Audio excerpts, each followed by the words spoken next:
역시 뭐 젊은 분인 것 같습니다. 오면서 이렇게 또 아이패드 들고 올라오신 분도 또 처음인 것 같은데.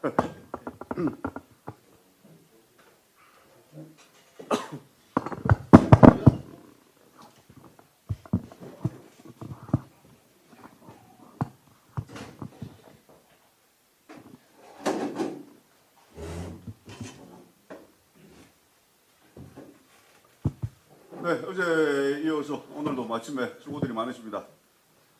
오늘 뭐 이준석 전 국민의힘 당대표 모시고 제118회 아시아 포럼 릴레이 토론회 바로 시작하도록 하겠습니다. 우리 이준석 대표의 어떤 들어가는 말씀 먼저 듣고 우리 자유롭게 질의응답 이어가도록 하겠습니다. 구독을 부탁드리겠습니다. 인사하죠. 예.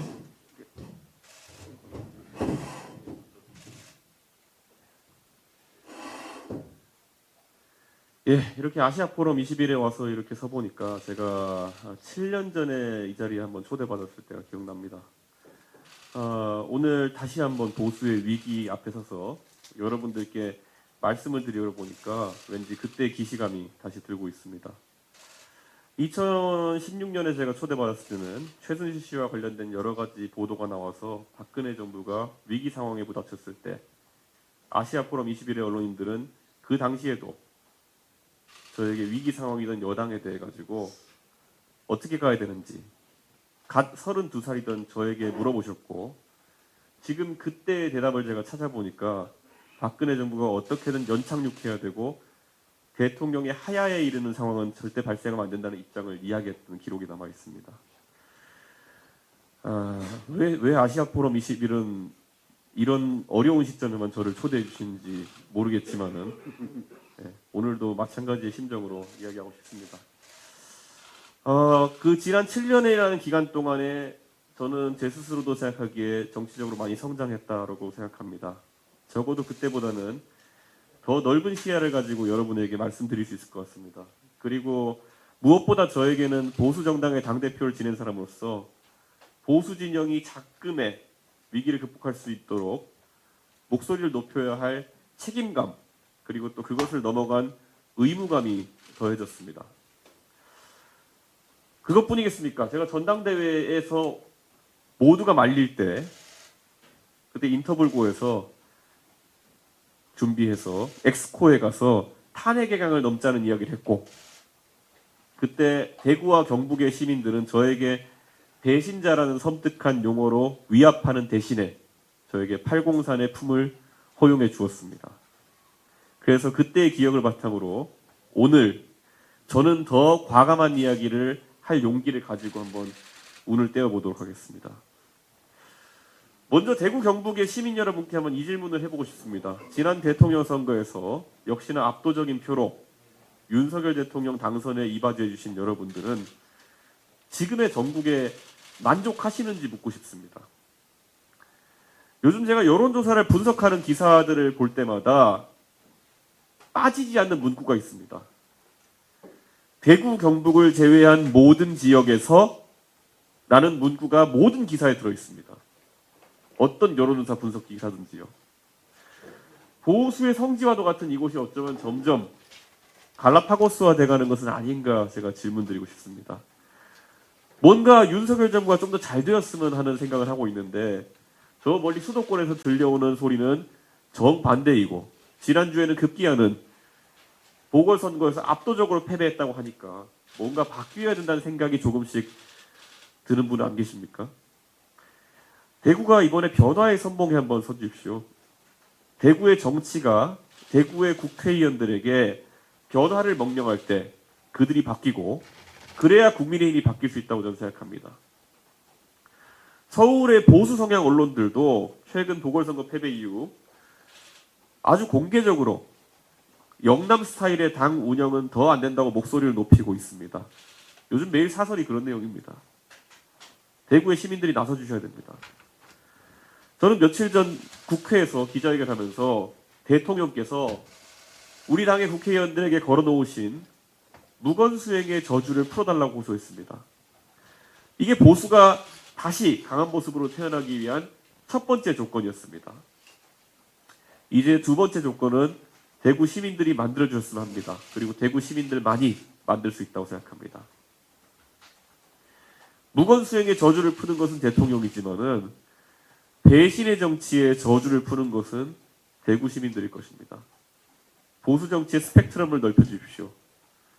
지난 선거에서 대통령을 만들어주셨던 여러분들이 대통령이 성공하는 길을 비추어 주시길 저는 기대합니다. 얼마 전에 치맥축제 여보고 정말 궁금했습니다. 원래 대구에서 정치하는 국회의원들은 치맥축제 같이 많은 젊은 세대가 젊은 세대와 교류할 수 있는 기회에 얼굴을 비추는 것을 중요하게 생각하지 않는 것입니까? 그렇다면 대구의 정치 문화 자체가 조금 이상하다고 저는 생각을 합니다. 대구의 시민의 삶과 정치인들의 삶이 괴리되어 있다는 이야기 아니겠습니까? 아니면 혹자가 저에게 전달해 준 것처럼 홍준표와 이준석이 참여하는 행사에서 같이 사진이 찍힐 것을 두려워해서 어떤 대구의 국회의원은 차를 타고 오다가 차를 돌렸다는 것입니까? 그렇다면 그것은 굉장히 부끄러운 일이고 더 큰 문제입니다. 그들이 이 지경에도 권력자만 바라보고 있다는 것 아니겠습니까?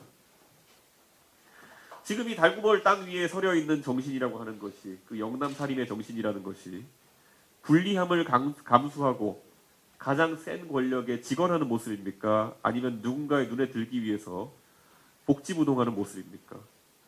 오늘 지금 이 시간에도 대구 전역에서 등교하고 있는 학생들에게 어떻게 살아야 대한민국이 발전할 것이라고 말씀해 주시겠습니까? 박근혜 정부 시절 증세 없는 복지는 허구라는 말에 대통령이 배신의 정치를 지목했을 때 권력자가 지목하였다고 해서 7년째 유승민 의원은 고향인 대구에서 힘을 쓰지 못하고 있습니다. 그 결과 보수는 스스로 스펙트럼을 좁혔고 선거에서는 지리멸렬했습니다.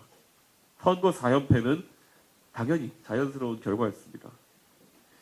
반면 이준석이 탄핵 행을 넘고 박근혜 대통령을 수사한 검사가 주저없이 우리 당에 참여할 수 있도록 해달라고 엑스코에서 호소했을 때 대구는 포용적인 모습으로 화답했고 그 덕분에 지난 대선 기간 한없이 확장해 나갈 수 있었고 세 차례의 선거에서 연이어 승리할 수 있었습니다.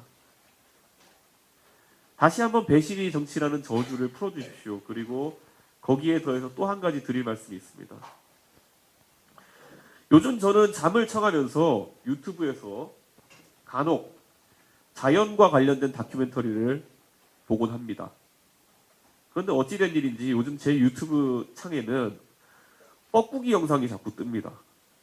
언젠가 한번 본 뒤로 제가 충격에 휩싸여가지고 그 영상을 몇 번 돌려보다 보니 뻐꾸기가 탕란하는 영상이 알고리즘에 강하게 걸렸나 봅니다. 오늘은 이 뻐꾸기, 내일은 다른 뻐꾸기, 맨날 뻐꾸기 영상이 뜹니다. 제가 너무 자주 봤나 봅니다. 혹시 안 보셨다면 보십시오. 혹시 뻐꾸기가 다른 새의 둥지에 알을 낳아서 다른 새가 키우도록 하는 탕란의 과정을 실제 영상으로 보신 적 있으십니까? 뻐꾸기 새끼가 둥지에서 알을 깨고 나오는 순간 가장 먼저 하는 일이 뭔지 아십니까? 아직 부화하지 못한 원래 둥지 주인의 알들을 하나씩 밀어가지고 둥지 밖으로 떨어뜨립니다. 원래 둥지 주인인 새의 알은 바닥에 떨어져서 깨어져 버리고 둥지 주인은 뻐꾸기를 자기 새끼인 줄 알고 먹이를 물어다 키우게 됩니다.